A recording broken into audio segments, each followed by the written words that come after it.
Hallelujah. Praise the Lord. Because they have misunderstood the message of the second coming of Christ or the end of the age.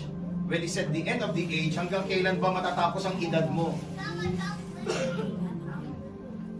Does anyone here knows where your end where your age will end? Nobody. Maybe you desire, when I'm 60 to Christ. Do you understand? You will reach 60.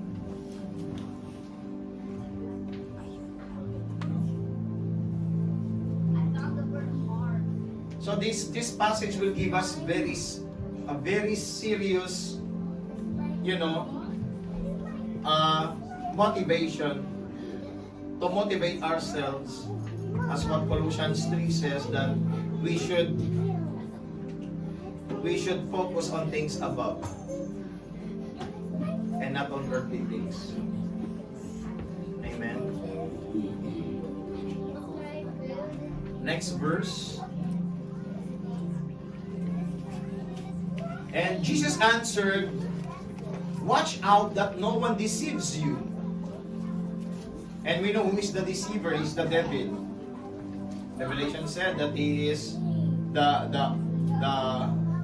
deceiver of the brethren. For many will come in my name, claiming I am the Messiah. We see it in our generation today. And deceive many. Meaning deception came from where? First, we'll start here. He will deceive you. There will be a mind control in the last days. Devil's control in every mind. Amen. The devil will going to put some thoughts in our heart or in our mind first. Then it will manipulate in our heart so that our heart will be contaminated. Because God always looks at the heart. He is not looking for our intellect. So that's why He said, your thoughts is not my thoughts.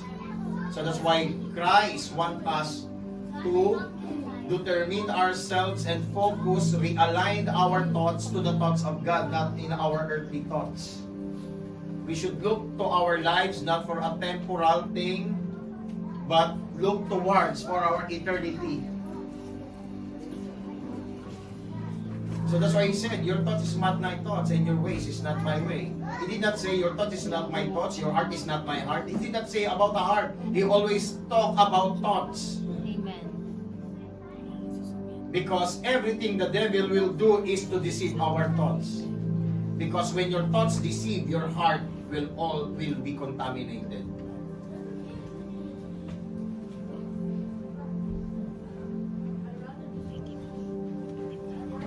And verse 6, you will hear the wars and rumors of wars. We can see today the abomination that causes desolation. We know it happened today in Israel because they are the central sign of the gospel of revelation of Christ when He is coming. So that's why in the abomination causes desolation, it talks about the abomination of Satan that he will going to do in Israel. So that's why the Dome of the Rock in Israel. It's not a temple of God, it is a temple of Islam.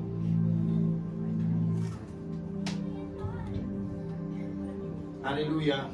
It's all come to pass. We are just waiting for something great will happen. But from this year, we know what is happening. And from the past years, where some Christian has been beheaded because of their belief, their faith in Christ. And from nowadays. So that's why it's mentioned there in their inscription, God has no son. You can see it in Arabic translation, in English translation. In the Dome of the Rock that is sitting in Jerusalem. Proclaiming God has no son. They don't believe in Jesus. When you don't believe in Jesus Christ, it's meaning you are the Antichrist. Hi, buddy. So they're already sitting there for how many years? Amen po ba? And still the end. to come.